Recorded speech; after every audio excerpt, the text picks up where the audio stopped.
Another day, another show by BW Hotelier. Welcome to the 14th show of now our newest series, the BWH series, the GM show. Today is the 4th show of the South and the 4th episode overall. And we have some of the finest names this industry can afford. Brilliant general managers, brilliant asset heads, brilliant skippers, or maybe call them captains of their vessel. Coming week, we shall hold the first show of the Northeast before we move to the North, followed by the West, with 2 shows each. Today's topic is another important one: transforming guest experience, the ultimate business growth lever. Its guest experience is where you make it or you break it. While we shall debate this, permit me to take this opportunity to introduce these stalwarts. Let me begin with Amitabh Rai, the general manager of the Ritz-Carlton in Bangalore, a decorated Air Force pilot's son, with over 25 years of experience in business and hospitality. Amitabh is a seasoned professional, having worked in multiple hotels across India. He started his career in 1993 as an assistant manager, front office, and within a span of 10 years, he became the general manager of the Oberoi Grand. Due to his driven passion for hospitality and people, he has excelled and thrived at mentoring and motivating team members to achieve greater professional and personal growth and success. He has also won the 2020 APEC General Manager Award for Spirit to Serve Our Guests from Marriott International. That's just as well, given the topic of our show. Welcome to the show, Amitabh. Thank you, Bhuvnesh. Very happy to be here. Yeah, pleasure. I bring in now Sharik Akhtar, the general manager of the ITC Kohinoor in Hyderabad. Again, a Fauji Puttar, like I would say in Punjabi. He's also the son of an Air Force pilot. Sharik has 16 years of hospitality experience and clearly the youngest on show, all with ITC hotels. And he's taken charge of the property in October of 2021, not very long ago. Known for his passion for his guests and his team, pioneer F&B concepts, and ensuring consistent talent development. In his last assignment at the Grand Chola, he was the resident manager in charge of the overall operations and in particular guest experiences, which is just as well given the topic. He's also worked at the ITC Grand Chola for a decade in various roles. Welcome to the show, Sharik. Thank you so much for having me. Yeah, pleasure. Manish Daya. He's the general manager of the well-appointed Novotel Hyderabad Convention Center and the Hyderabad International Convention Center. Manish has been with the course since 2013 and has held multiple roles across various locations in India. With over 2 decades of experience, Manish's core expertise lies in delivering successful outcomes by empowering effective teams and building efficient processes. Prior to joining the dual property in Hyderabad, he was the general manager for the Novotel Mumbai Juhu Beach. Manish is also an active member of many industry forums, both nationally and at the state level. Welcome, Manish. Good evening, everyone, and such a warm welcome. Thank you. Thank you. Pleasure. And I now bring in his city counterpart, Ruben Cherian, also from Accord, who's the general manager of the Novotel Hyderabad Airport. Ruben brings with him over 2 decades of domain expertise in hospitality, while serving in various key management positions across locations and verticals in the industry. He has been associated with Accord for over 18 years working in various hotels, including Novotel Mumbai Juhu Beach, Novotel and Ibis Bangalore Outer Ring Road, Ibis Bangalore Hosur Road, Ibis Hyderabad High Tech City, and now with the Novotel Hyderabad Airport. In 2019, Ruben was awarded the General Manager of the Year by the BW Hotelier, and also as a first runner-up in 2020. He was also bestowed with the General Manager of the Year, Accor South Asia Awards in 2019. Welcome, Ruben. You're the third Ruben we have over the last two shows. After I noticed that. Thank you so much, Bhuvnesh. After Ruben Thank you. Kataria and Ruben Das. That's right. All That's right. right. Thank you so much, Bhuvnesh. Thank you for having me on the show, and good evening, everyone. Pleasure. Next is Kunal Shankar, the Delhi NCR boy, who's the General Manager of the Intercontinental Chennai Mahabalipuram Resort. As you will notice, he's in a shirt because that's how they do it in resorts. A well-rounded hotelier with over 22 years of extensive hospitality experience, both in commercial and operational roles. He's worked in different capacities in diverse geographies such as Kathmandu, Cochin, Pune, Mumbai, Amritsar, New Delhi, and Chennai. Kunal has a strong record of accomplishment, of consistent performance delivery throughout his career. In 2015 and 18, he was part of the top 10 club after achieving 10 on 10 in the winning matrix. He was awarded the General Manager Commercial Excellence Award in 2019 for exceptional commercial acumen and leadership at the IHG, India, Middle East, and Africa region, among 170 hotels across all brands. Congratulations, Kunal, and welcome. Thanks a lot, Bhuvnesh. It's a pleasure to be on the show. Pleasure is ours, sir. Last but not the least, somebody who comes from my hometown in Chennai, Satyanarayan, General Manager of the Radisson Blue Hotel, Chennai City Center.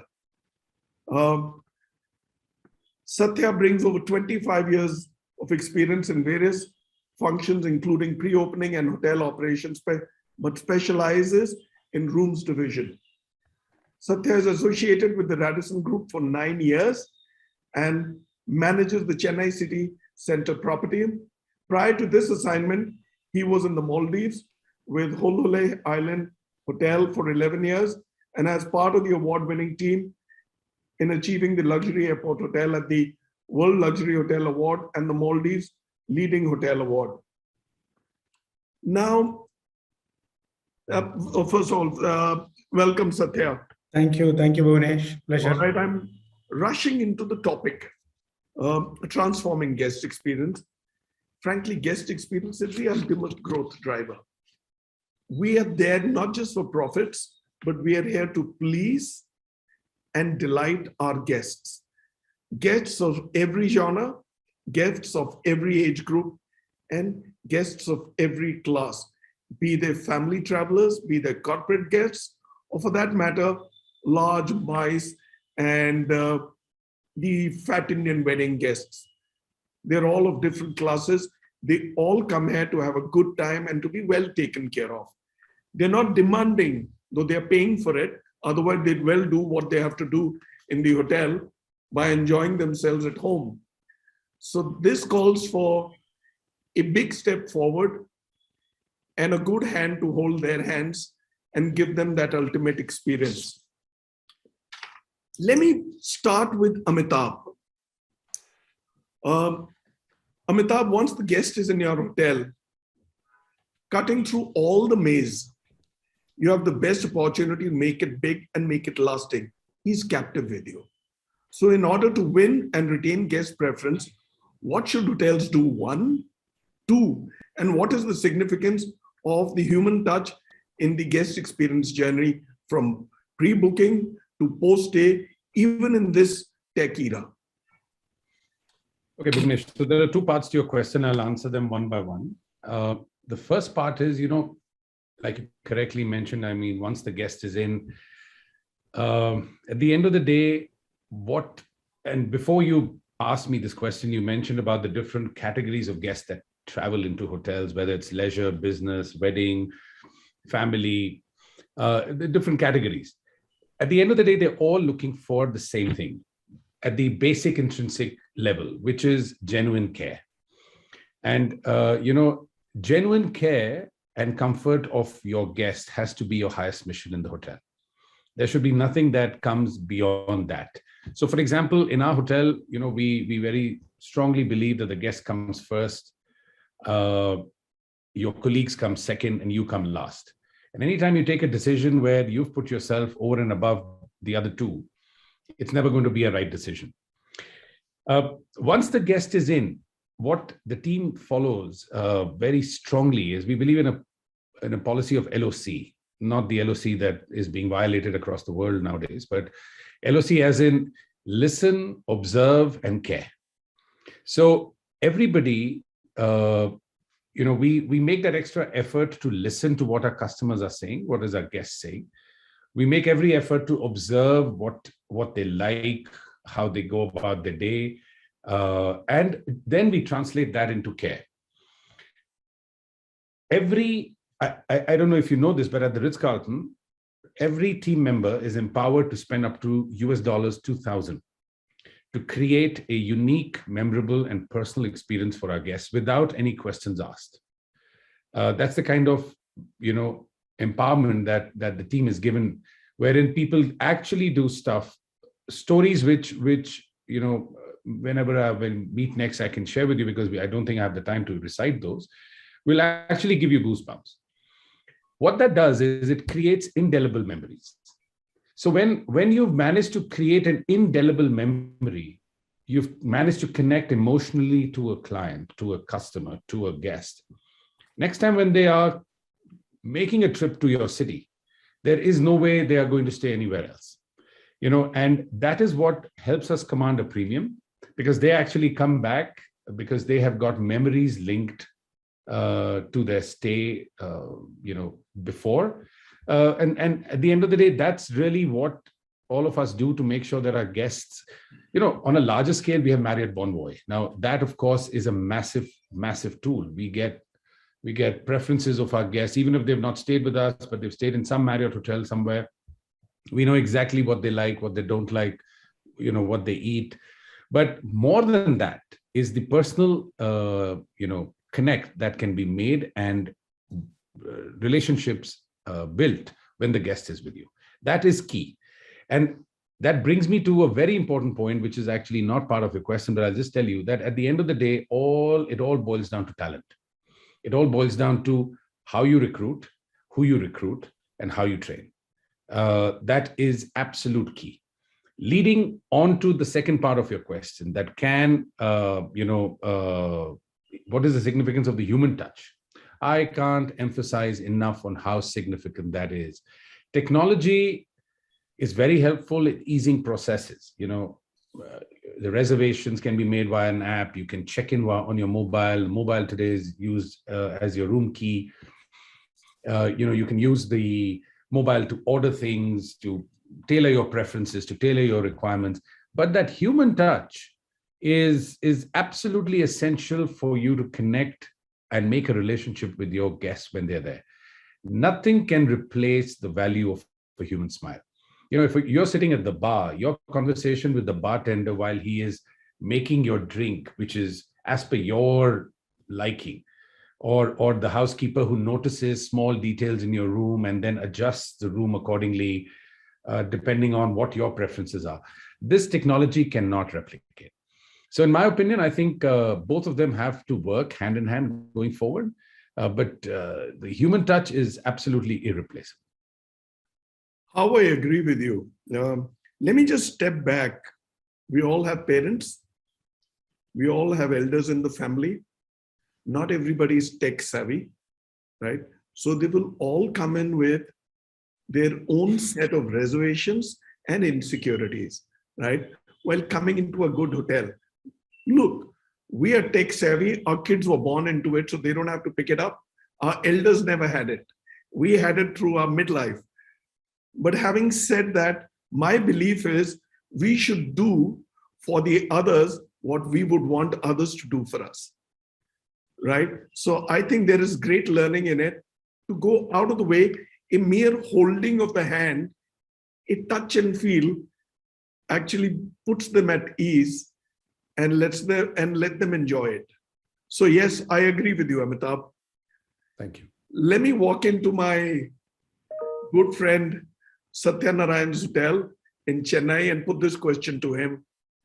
Satya, achieving guest satisfaction is of paramount importance.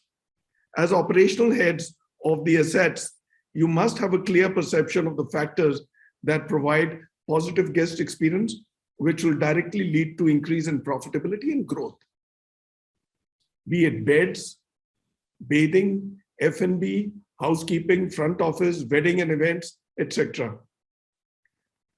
I would be happy if you can please share your strategy to improve guest experience for your guests. Yeah, it's a good question, Bhuvnesh. See, basically, the guest experience plays a major role for any organization. We at Radisson, we believe in, delivering the memorable moments every day, everywhere, every time with an SI can attitude. So creating a memorable moment during their stay is definitely will enhance their stay experience with us. It can start right from, the time of booking the hotel, when they are trying to connect with us, to find out the, availability, and it starts from there, the connection. So from there onwards, it goes on and on. The moment they step into the hotel, we need to, ensure there is a quick turnover of time for their, arrival experience, and to have their pre-arrival requisites are all been met. So the first point of connection itself has to make a wow experience for them. And from there onwards, the journey will be more smoother, and, it will be an easy ride for them. Every single touch points, we need to concentrate, be it, at the restaurant or their meal elements, or, minute expectations from the housekeeping level. All that once you meet, the wow experience will automatically be there. And that will definitely transfer into, creating a profitability, and we can retain them back. When they are with us, create, small memorable moments, maybe, find out the occasion or what could be the offerings. See, especially here, my location helps us out in many ways. For example, we get a lot of guests from North and West and, SAARC countries and all that. They come down for medicals.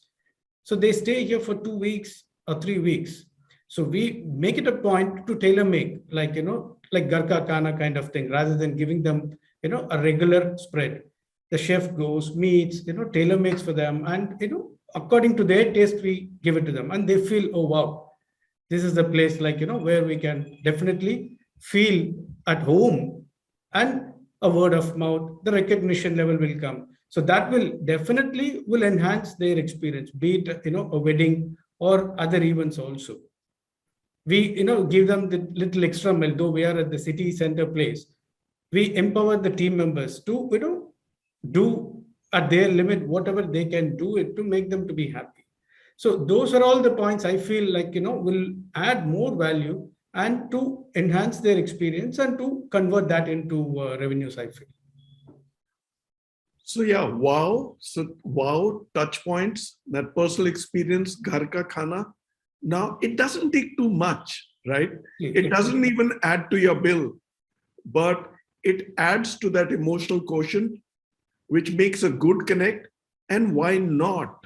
Exactly. Why not? Your own family is going to be a guest somewhere, and treat them as your own family. I agree with you, right? Ghar Ka Khana is like lifting it up to another level.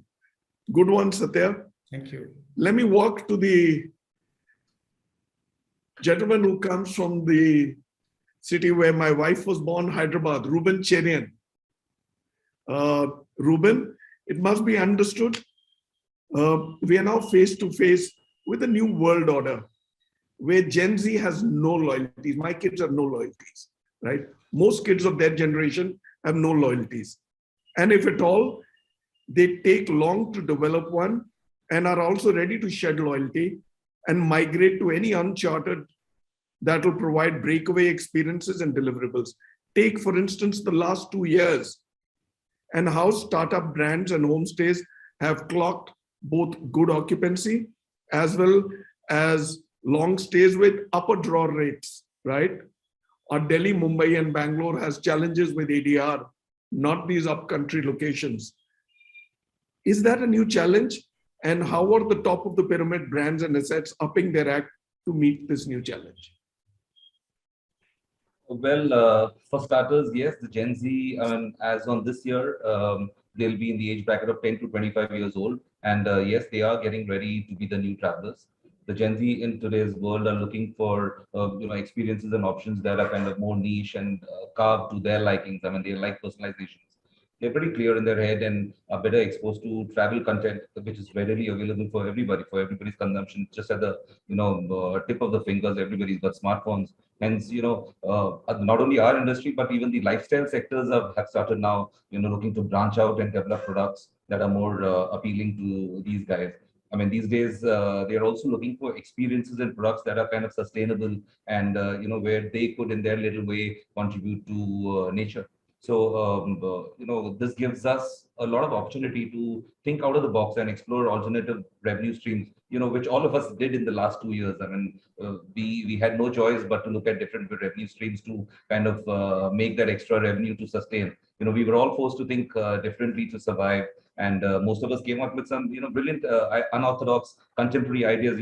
For example, the DIY food, beverage kits that were there, the work from the hotel concept, the staycations, the bubble stays. There were so many options created by so many hotels and so many brands. In fact, a couple of our properties that were based in the leisure destinations saw a good kind of spurt of bookings where the guests stayed for a longer period of time, where people were working virtually from their rooms or the outdoors while the kids kind of were doing their online classes. And Accor, we've now partnered with various lifestyle brands also, which kind of gives us a more of a holistic brand that is not only associated with hotels, but various other lifestyle options like we have the Raffles now, we have the Fairmont, and it's more lots of brands to kind of add to this lifestyle bouquet. Excellent. Yeah. So while it is a challenge of handling the Gen Z, it's also an opportunity. We have to be up to our act. Let me flow into your city mate, Sharik Akhtar. Sharik, social media and guest experience. We've just spoken about Gen Z or the earlier generations. They've all learned to not just go by word of mouth and see for themselves your placement and handling of presence on social media. That is also where guest experience starts. So you have a lot on hand. As the captain of your vessel, like I keep calling general managers, skippers, right? Your hotel, what is your direct day-to-day handling and personal participation in managing and handling social media? I will follow up with another question as soon as you respond. Okay, I'll try and answer that. But first of all, thank you for having me on the show. Very good evening once again to all my fellow speakers. It's been a pleasure to watch all your previous episodes, and it's good to see how the show is actually growing and the sort of topics you're taking up with the thought leaders. So I'll get to the question now. If you ask me, it's not just Gen Z. I think the amount of options that the world has today in terms of any product or service is colossal. And there is bound to be trial and error. People are definitely, it's just natural that they're going to experience new products and then decide. And with social media coming up, I think the awareness has definitely gone up even more. And hence, this is across all age brackets. It's not just the Gen Z in my experience. Another aspect is that the younger world today also understands the cons of the social media world a little better.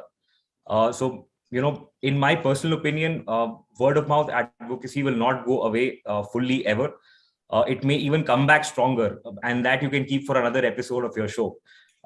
Coming to now, how as leaders we personally handle social media, how we typically start our day. Well, at ITC Hotels, our day would begin by reading all the online chatter from the previous day or the night. Sometimes it even happens live. We respond to all the positive comments and any scope for improvement comments, as we call it, the opportunities that may be there. Each response has to be personalized and not a cookie cutter response. And that's where really, the social media ratings and scorings, etc., lie as well. There is nothing known as negative feedback. It's always scope for improvement or opportunities, like we call it. So generally, after the morning huddle of the hotel, we'd make a few calls to guests to understand the specifics of their feedback and their experiences. Additionally, while you're doing so, there is a 5-step process that I generally follow. Reach out to the guest, understand and empathize and listen, like Amitabh had mentioned. Then be honest and be open in the conversation. After the call, find the root cause and try and correct it along with your team. So a simple 5-step process. Thereafter, you must appreciate the team members who've been recognized by guests online. And guess where this happens again? This happens on social media, on an instant messaging platform, which we all use. Also, ITC Hotels has this wonderful rewards web page where we can live recognize and appreciate our team members. Thereafter, there's another tool called sentiment analysis, and you would probably understand any patterns of feedback that exist over a series or a period of time. You also edit and approve all the content that goes on your social media handles. Must not forget that during the day, there are some live social chatters that you can pick up, and this is addressed within minutes by teams. Social media can also be used in a very positive way, where essentially if a guest is coming into your hotel, you can look them up and understand certain preferences. It could be travel, it could be a favorite dish, it could be their favorite band or their favorite sport, and just wow them. So a wow at every moment of truth, as we call it at ITC Hotels. For the senior corporate guests, you can look them up on LinkedIn and understand their journey and seniority and handle them accordingly, and wow them maybe with a comment when they walk in. So we look out for these SOME influencers, as they are called, the social media influencers. And that's essentially what we do on a day-to-day basis. I hope that answers that. Yeah, it does. But it does. While it may be time consuming, very frankly, social media feedback or online feedback is actually a mirror. It's a reflection of how you're doing. And internalize it, take it up with your teams, take it up with your colleagues, and correct yourself. We didn't have these tools earlier on, right? The advent really happened in 2009. Before that, life was a little easier, but we were living in a false paradise, right? So let me also ask you, as an extension to this query, online ratings and reviews are now par for the course, like we just discussed for a while. What is your strategy, method, and plan to manage this important play? There is a view that brands and hotels manage ratings, right? And reviews. We do not mirror ground realities. Is that true? What is your view? So coming to this part where you're mentioning that the issue of feedback on online platforms not really matching actual ground reality, there are two aspects to this. The first one being that most of the social media platforms, in fact, all of them, have a very stringent filter, or if you call it an algorithm that picks up any abnormal activity, and there are often very severe penalties that follow. Additionally, I think this practice can't sustain itself. Secondly, all organizations, hotel companies, have social media policies. They have very well-defined practices which are ethical, and it's written down. So there are corporate level teams that actually monitor this on a day-to-day basis as well. So in a nutshell, we are all really governed by that. So in most cases, I would imagine the scores will match ground reality. If you average it out, it will. And personally, if I were to give you a little bit of philosophy, I feel social media is like life. It's a great leveler. What goes around comes around, and it wouldn't be a sustainable practice to doctor any reviews. So is that a boomerang? You could call it that. It comes back. Yeah. But yeah, I agree with you. And more than anything else, it's all about ethics and morality, right? Absolutely. Right. You, at the end of it all, we're answerable to our conscience more than to our bosses or other governors. Thank you, Sharik. Sharp. That was. Let me move to Kunal. Right. You manage a resort. You're in where anybody would want to get to, Mahabalipuram. Kunal, it is a universal truth that food, or maybe say the entire gamut of F&B, are not just an assured way to a guest's heart, but they deliver more than their weight in goodness, both for the hotel and the guest. Well, I'm sure you will agree. How do you drive this to the hill? And what has been your experience in your hotel and during your long years in the industry? First of all, Bhuvnesh, good afternoon. It's a pleasure to be on the show. Thank you.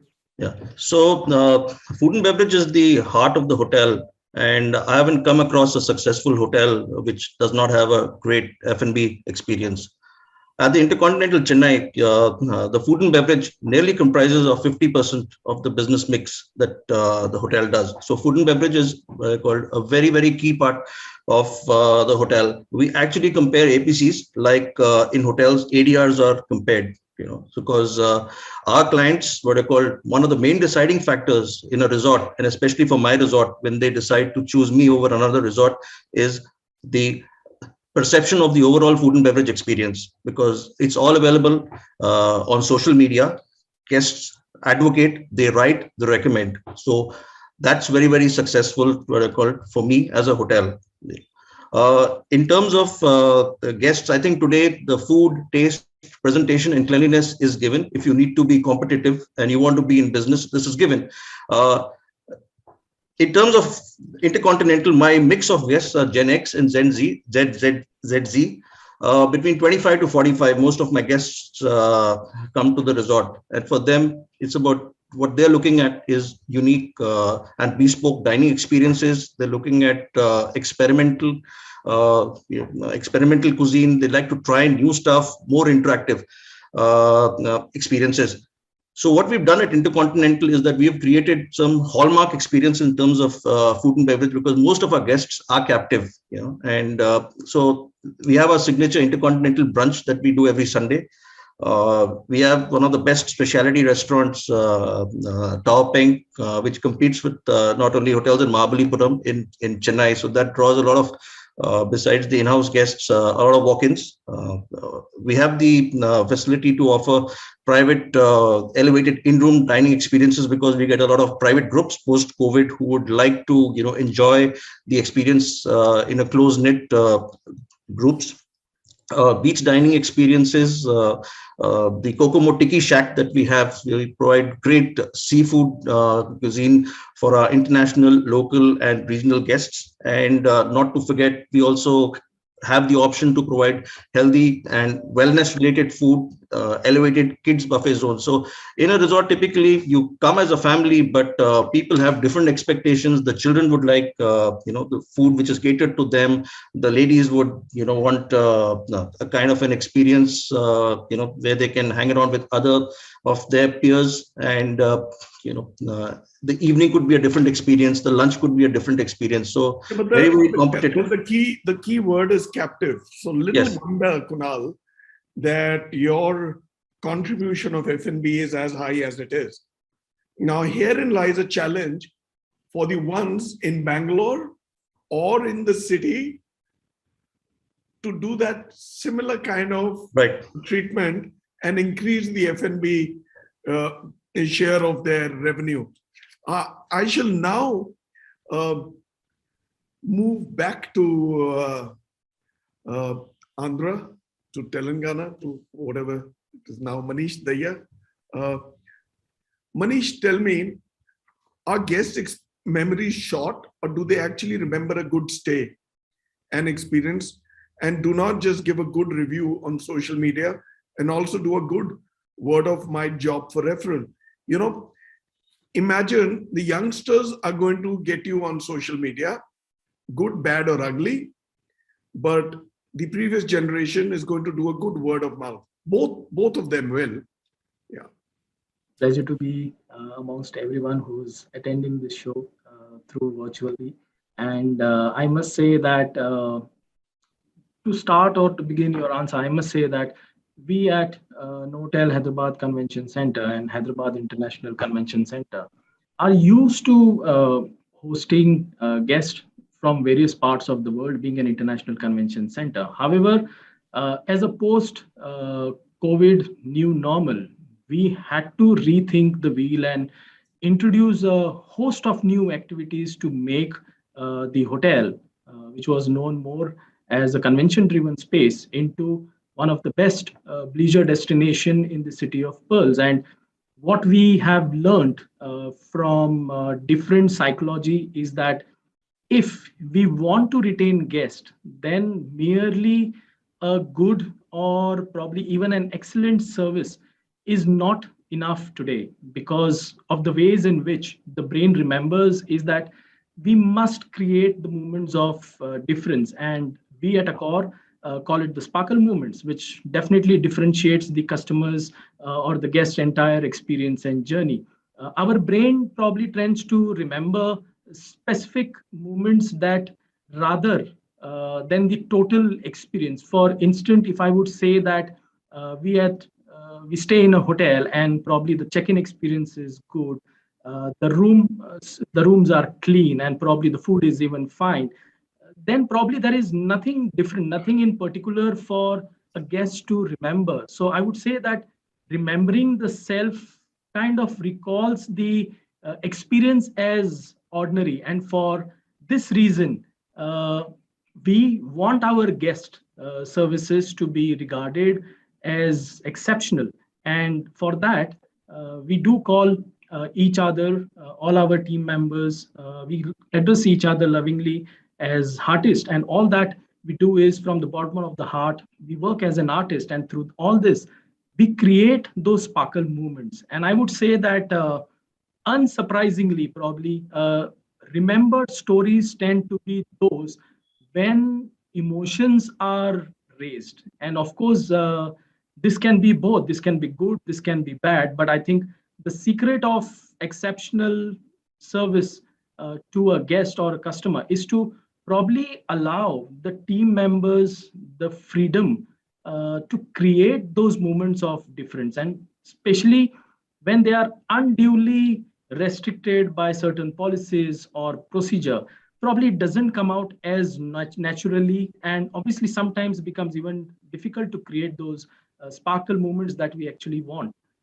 Moments, I would say, uh, can occur throughout the service experience and the journey of their stay. But I think the critical times are the first impressions, I would say the staff interactions, and obviously the endings. So I would actually say that when the guest leaves the property with not just a satisfactory stay, but an experience that remains with him, her, or them as a family for a longer period of time, and not just probably resulting in a good review on social media, but also results in the guest actually educating the property via word of mouth. So probably that's what I think was best to answer to this So question. tell me, this artist thing is a core thing, or is it a Yes, is your yes, hotel it thing? is.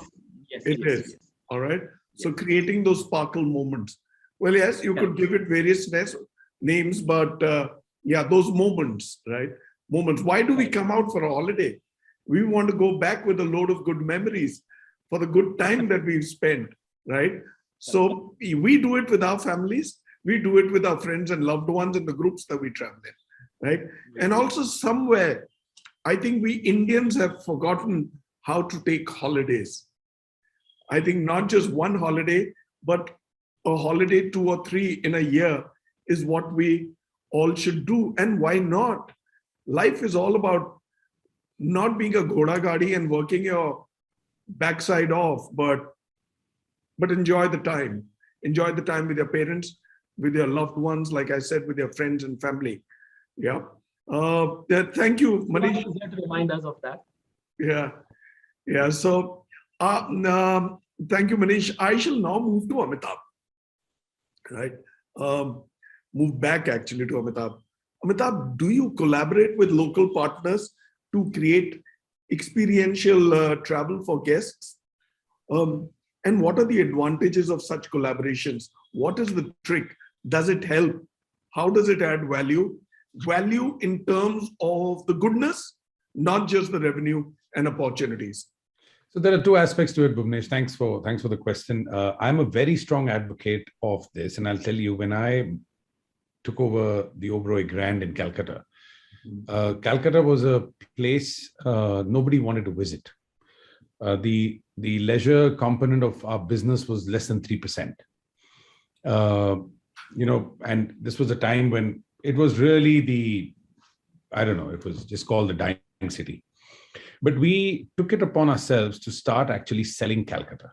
And it did such wonders that by the time I left Calcutta, in excess of over 25%, and any of you who would have worked in Calcutta would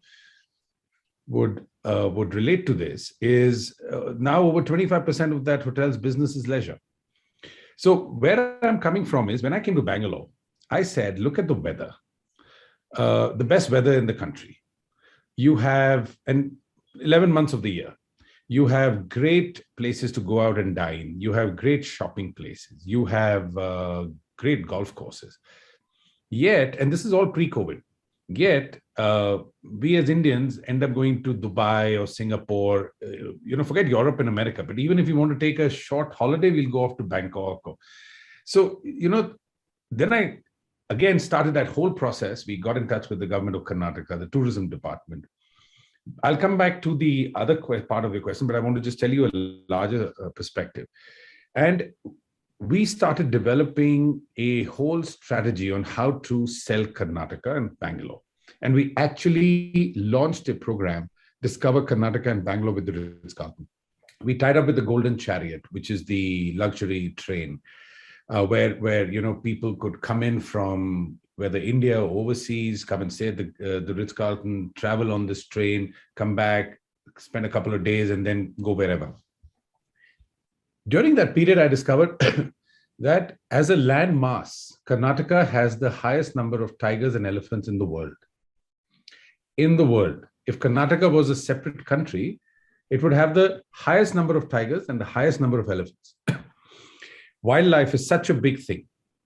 So we started talking to Kabini, Bandipur, the UNESCO site of Hampi, this unbelievable stuff in Karnataka, which of course now with COVID, you've had Indian travelers now look at all these things slowly. But I am very, very confident that when the world opens up, there is a lot, and Bangalore needs to put not its eggs all in one basket, which it has done so far.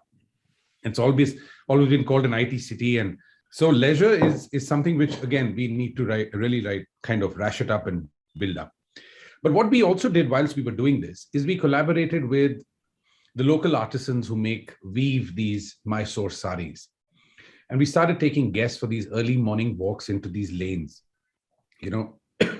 We started heritage walks into the history of history of Bangalore. Do you know gin and tonic was invented in Bangalore? Oh, yes. It was, and that's when we started delving into the history, we came up with so much. Did you know that Sir Winston Churchill has an outstanding of ₹5.31 at the Bangalore Club? When you start coming out with all this, you can, and in our business, it's all about storytelling. It's all about creating stories and fantasy. And that's what I think plays a very, very important part. And like you said, revenue comes subsequently. But if you're able to give these small experiences to your guests, where they bring their children and they suddenly start discovering stuff which they're also not seen. How does their wives may have bought a Mysore silk sari, but how is it woven? How is it all done? It's a different experience. So we do it very, very, actively and very strongly. Unfortunately, COVID stopped us in our tracks, but now that things open up, we will be taking this up again for this hotel at least. So yes, moments. Life is all about moments, right? Yeah. Life is Absolutely. all about surprises and pleasant surprises and memories, right? When we sit down, and look back at those black and white pictures or pictures of the past, now this generation won't know. They'll look at what's stored on their mobile. So it's all about moments, right? You look at your parents, both your Sharik and your father, they were flying, other parents were doing other things. So those are moments. Having said that, each time we have a challenge, like the challenge of the last 2 years, lockdown, God also opens up an opportunity for India to discover India, right? I keep telling people India is an amalgamation of various countries, and it's a continent. Call it a continent, call it a culture. So we Indians, for some odd reason, in middle of 90s to late 90s, we discovered the world, but we forgot our own country. So good enough that the last 2 years have pushed them back to the lap of Mother India. Thank you, Amitabh, as always, very articulate with your responses. Let me move back to Chennai to Satya. Satya, in your view, what is the impact on type of customer experience, be it cognitive, sensory, emotional, or for that matter now, social? It's a good one. See, basically cognitive, when you take, it is all becoming like, getting popularized with AI and all that. See, guests are connecting to us through various, touch points using multiple channels or media. So guest experience are more social in nature. So it may be like over the email or through, the chatbots are mostly on automated replies and all that it goes. But whereas when it comes into sensory or emotional, see, we are in hospitality business. I feel emotional or the human touch plays a major role for our, to have a better connection with our guest, I would say. See, a personal conversation is always preferred over, automated messages and other stuff. Actually, it stimulates a sense of being or giving to a guest, more realistic experience, I would say. See, this will make a long-lasting impression about us, and they become very loyal to our, the brand and properties. See, emotional and experience have significant effect on, guest emotional, physical, and sensorial elements, I would say. When you talk about like social, see, a positive impact makes them our brand ambassador. See, the guest will talk about us with their friends and families through a word of mouth, as we discussed, or it increases the loyalty of the guest towards our brand, and it also gives a boost to our, their self-esteem. See, for example, if they're walking in across with their friends, and a bartender recognizes them and says, "Hi, Bui, there goes your drink." So you feel like, oh wow, I've been recognized, and automatically that gives a little edge over, for the property, and he'll ensure that he comes back to us.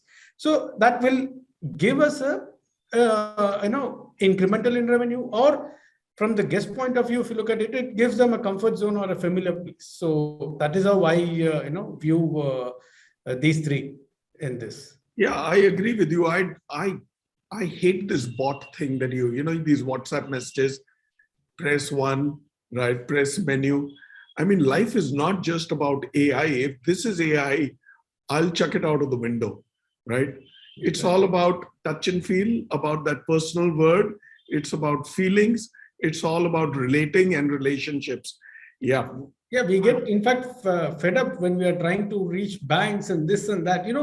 Half the time we lose our patience. We say, okay, thank you, enough. I'm not going to continue further. It's become a problem. Every time I go to a retail store and buy something, right, I have a WhatsApp message and a bot talking to me, right? Exactly. I mean, I'm barely discovering bot, but they're making me discover them, right? And very soon, no, I'm actually over with them already. I blocked them. So yeah, don't be a bot. We're not trained to be bots, and this business is not about just AI and being bots. Thank you, Satya. Ruben, back to you. Back to Hyderabad. Ruben, we have a lot of choice, right?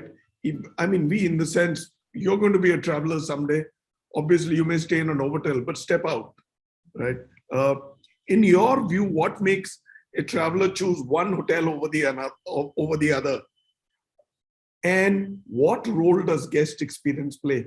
Of course, the given is that they've been spoken about. They are aware about your hotel and other hotels.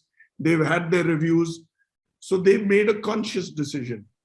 So, I'd like to break that in two parts, where one part being where the guest is not stayed in. So let's assume there are two hotels where he has to choose from. And in one of the scenarios where the guest is not stayed in either of those hotels. And also let's assume that, when it comes to product, price, location, category, all this point of view, it's all the same. So why would one choose over another? So in this particular case, definitely things like, online reviews, online reputation scores, the display content will play a very vital role and influence the guest to pick that particular hotel. So that's where all these, Gen Z's reviews and all come in handy. But in the second situation, where let's assume that this guest has stayed in both these hotels where he wants to choose from, and again, if all things being equal, like the product, price, location, and so what makes him pick one hotel compared to others? So that in this particular scenario, it's the guest experience. I mean, all these things that Satya mentioned, all these touch points, and that plays the most important role for the guest to kind of select a particular hotel. You being recognized, the loyalty memberships that one have, personalized services, attention to detail, the emotional connect one has with those guests. Obviously, the professional and courteous services that a pleasant team would offer the guests. So these are all basics to the industry, but they go a long way. Like for example, but it's easier said than done. How does one recognize? How does one do all that? So to quote an example of Accor, what we do. Again, we've got something called ACDC, an Accor customer digital card, where if you have stayed in any of the Accor hotels worldwide, your preferences gets recorded in this ACDC platform. So whether you stayed in US and now you've come suddenly to India, I mean, we have your preferences. And if you come in for the first time, and somebody recognizes you and somebody tells you that we know you're allergic to this, or we know you love this, it makes a difference. So I think when it comes to making a choice, it's definitely the guest experience that matters. So tell me what percentage of your customers are repeats? In our case, we've got a very strong loyalty program. I would say about 55 to 57% are repeats. Are repeat to the hotel or the brand? No, to the hotel. I mean, to the brand, I would say a good 65 to 68%. So that's interesting. Therein lies an opportunity to bring in more new guests, right? Absolutely. All right. Thank you, Ruben. Let me get back to you, Sharik. Sharik, tell me, to add value to the hotel and improve guest experience, it is necessary to understand guest requirements and make necessary arrangements to fulfill them, right? Those small bits, right? They will not, let's ignore the larger demands that they have. What are the methods that you adopt to understand guest requirements? Big or small, and how do you handle them without getting, agitated, if I was to say? Before we understand how we actually tackle the guest requirements, it's important to understand the guest journey overall. And the entire guest journey could roughly be divided into about 5 parts. The first one is, of course, the travel inspiration, which is the reason for travel. It could be business, leisure, it could just be a staycation, just go to meet a friend. Thereafter comes the next step of researching about the destination, the hotel to stay. This happens either through social media, like we've discussed, or through word of mouth by friends, family who may have visited the city or the hotel. The next is also part of the guest experience, which is the booking stage, which could either happen on the app, it could happen on the website, it could happen in-person interactions over a call or an email as well.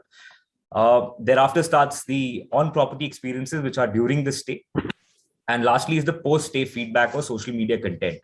Now, essentially, this is where all the opportunities to understand guest requirements lie.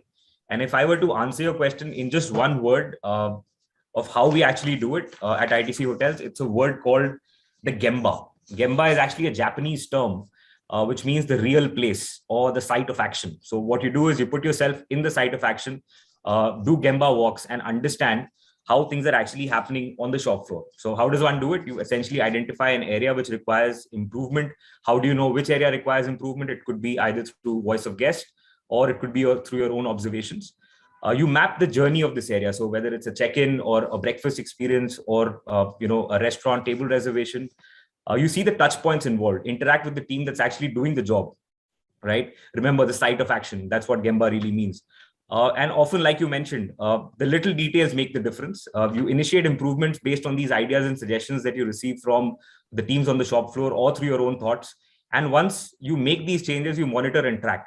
So that's essentially how you would, tailor make your entire processes or your experiences at the hotel. with regards to guest experiences or requirements. But the age-old philosophy of the best practices, which are verbal feedback, are very, very critical, right? And often the shortest of conversations with guests can ignite the best ideas at the hotel. And age-old practices like meet and greet at the golden hour of breakfast, or the happy hour, or like we call a luxury hour at ITC hotels.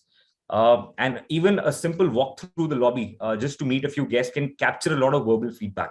And feedback, like they say, is the breakfast of champions. The more approachable you are, the more you'll get. What you do with it is totally up to you, but it leaves you with a lot of thoughts, and you can actually put them to use, as you go along and work to grow your business.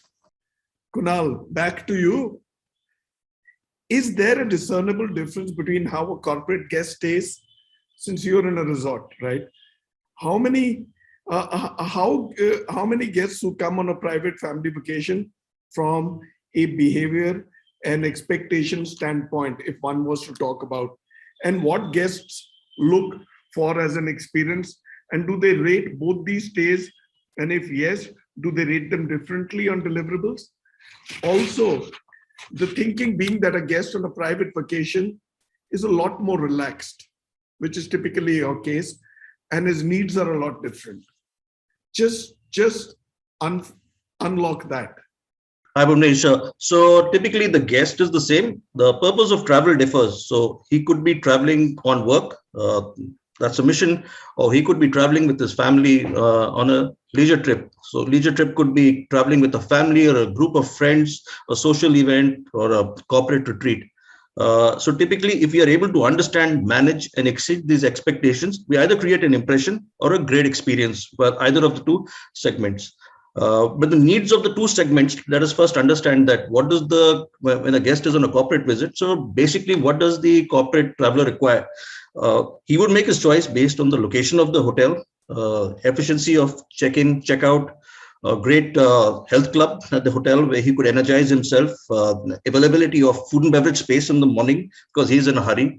He would spend less time at the hotel, and typically he would be an overnighter. So I think the most important aspect for what I call a business traveler, if all these conditions are met, is the responsiveness and how we are able to anticipate these needs. So that's an experience for a business traveler. Yeah. And also do address this be leisure, right? Yes. And in contrast, as I mentioned, the leisure traveler could be traveling. He could be traveling as a couple, a honeymoon couple, could be traveling as a family, as a group. But their requirement, what I called, is slightly different from a corporate traveler. So he would expect that the variety of experiences at the resort, in terms of the food and beverage, the variety of the food and beverage is very important. So a coffee shop and a restaurant may not suffice, but various options on food and beverage would be very critical. 95% of my guests, now I will come back to Intercontinental Chennai, are leisure guests. So we have to create not only experiences, but also have those products which keep the guests engaged. So we have children, we have adults, we have, honeymoon couple. So the spa and wellness experience is something which plays a very important role in the resort, because a lot of people come, what I call, to also enjoy that. We have our kids entertainment zone where we have various activities for the children to keep them engaged. We have a children's park. We've just created a children's park so that they can spend time at the park, the children, and keep themselves occupied. We have recreation and activities that cater to adults. We have table tennis, snooker, chess, PlayStation. So these are some of the products, that. So in your case, there really is a blurred line.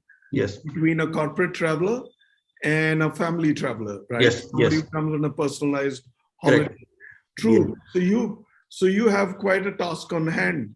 Yeah, but it gets easier because it's more be leisure than Yes. So if there is a slight delay, in case if there is a slight delay in the guest, I have a lot of opportunity to get back and make it up to the guest, because what he's looking at is variety. That I'm here for 3 days. My typical guest is there for 2.5 to 3 days. In certain cases, more days. So how do I keep him engaged? So speed of delivery may not be there. So when I get a call in a resort for a room service order, I could say, even if I say my standard time of delivery is 45 minutes to an hour, because of the kind of spread and the offerings that we offer, the guest is fine with that.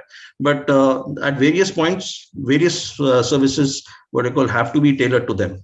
So I think that's therein lies a challenge and opportunity given the correct spread out of your resort. Thank you, Kunal.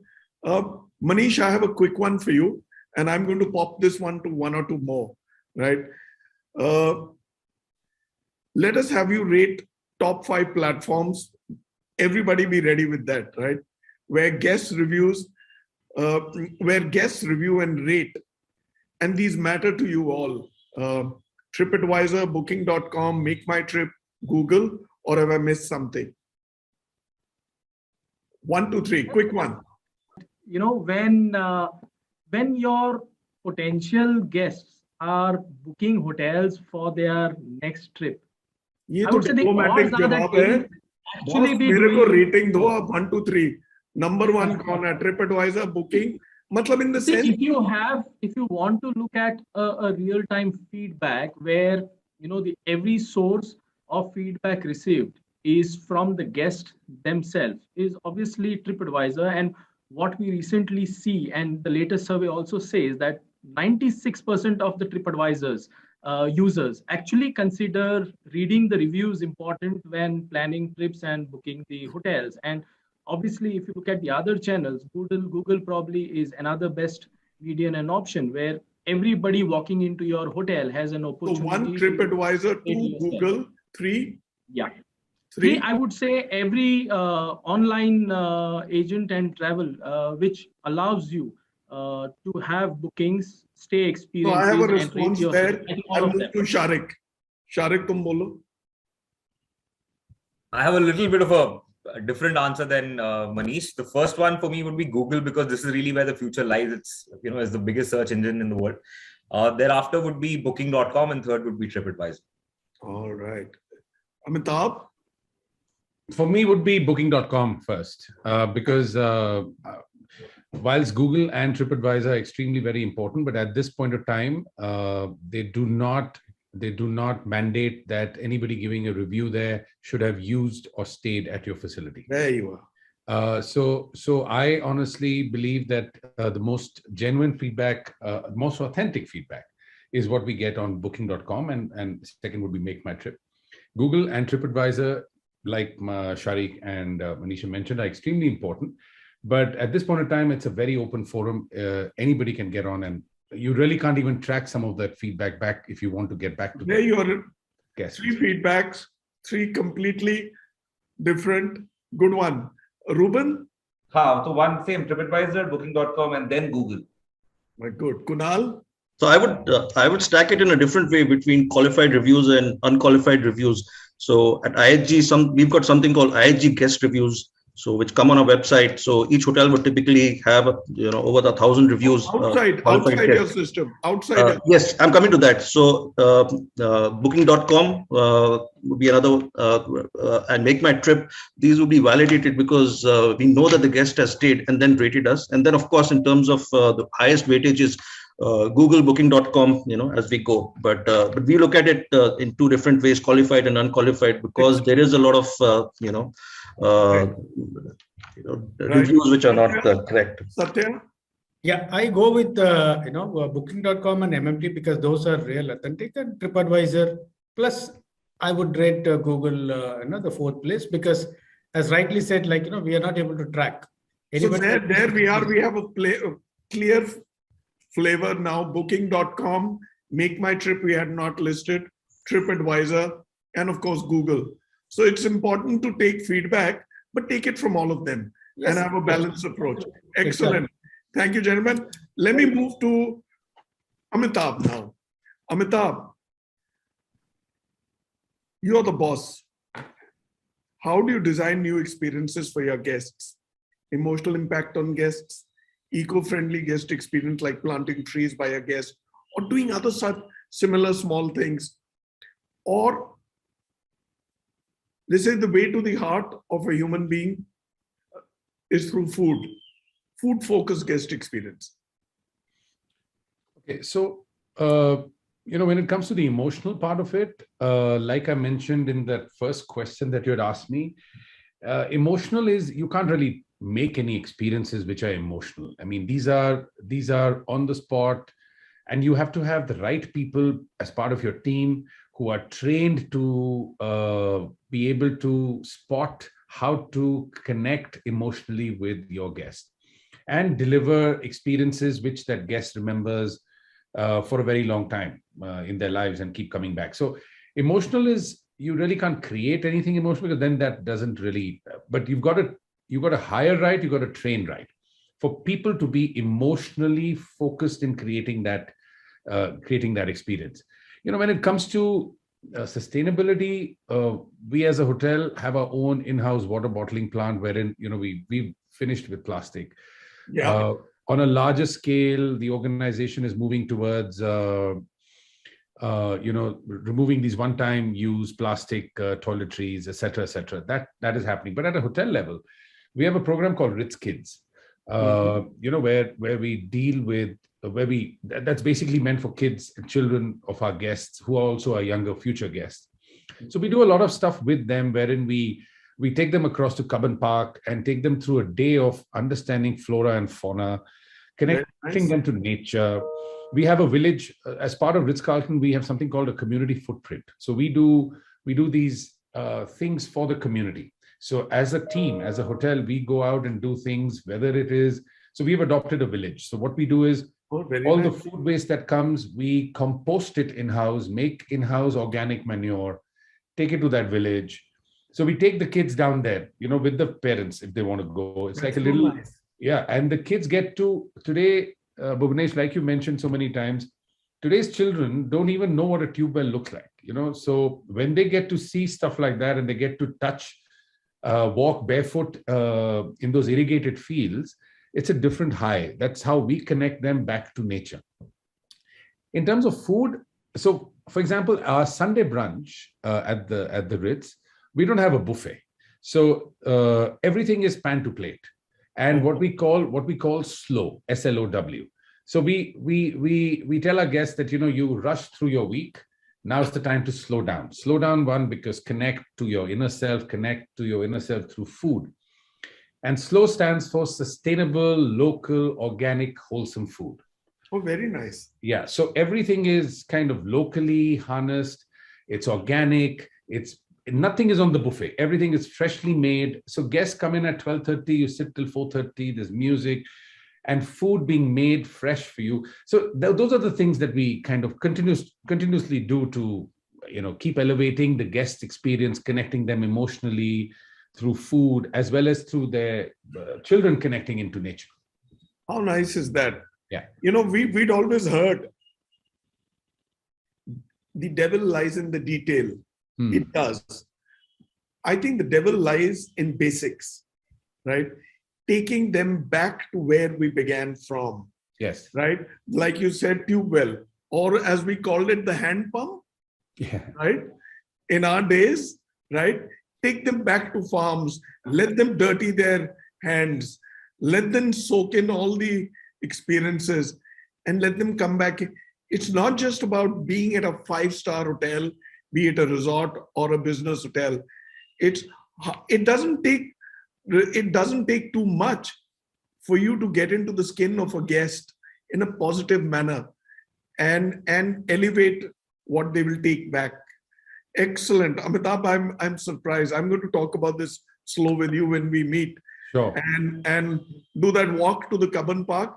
You people are so spoiled for greens in Bangalore and great weather. True, You were saying something. My last and final question goes to Manish Daya. Manish, last but not the least, have you or your corporate HR link transform guest experience and guest reviews and ratings to employee appraisals, right? And ratings. And if yes, what is the result? Very briefly, We have to shut off in 120 seconds. Okay, so an absolute answer is yes, because the guest experience at any hotel is the impression your hotel has on any guest across every stage of their journey. And I would say multiple touch points factor into the guest experience, and these touch points occur on a cross-functional basis, and it's a vital for all the businesses, but especially very important when it comes to the hospitality industry. In fact, I would say a great place to work. Study also says that 37% of the respondents said more personal recognition would encourage them to produce better work more often. And showing appreciation for a team has probably always proven to do just that. And also the fact that they are being judged on variables, yes, right? Absolutely. And The I would just sum it variables up are to linked say that performance yes, and delivery we are of already results. linking Thank you, this to our Manish. reputation. For want of time, Pleasure. we'll now get into the closing. We actually overcomplicate things rather than go to the basics. I think guest experience is all about taking those moments back, and how do we make those moments happen, and take care of every genre of guest and their experience, be it our parents, our peers, or the generation after. Having said that, thank you so much. I'll briefly introduce the show next week. We're going to the Northeast for the first time on the 3rd of March, Thursday again. This show is every Thursday. There are 5 or 6 shows to go before we lock the series till we come back next year. The show next week is Northeast, the big frontier to conquer, getting the domestic traveler there. Yep. Thank you, Amitabh. Thank you, Satya. Thank you, Ruben, Kunal, Manish, and Sharik, the youngest one on the show. It's been a pleasure bringing you to the legion of followers of BW Hotelier and the legion of each one of you's followers, right? Thank you for being there. We shall soon have you back again. It's been a pleasure hosting you all.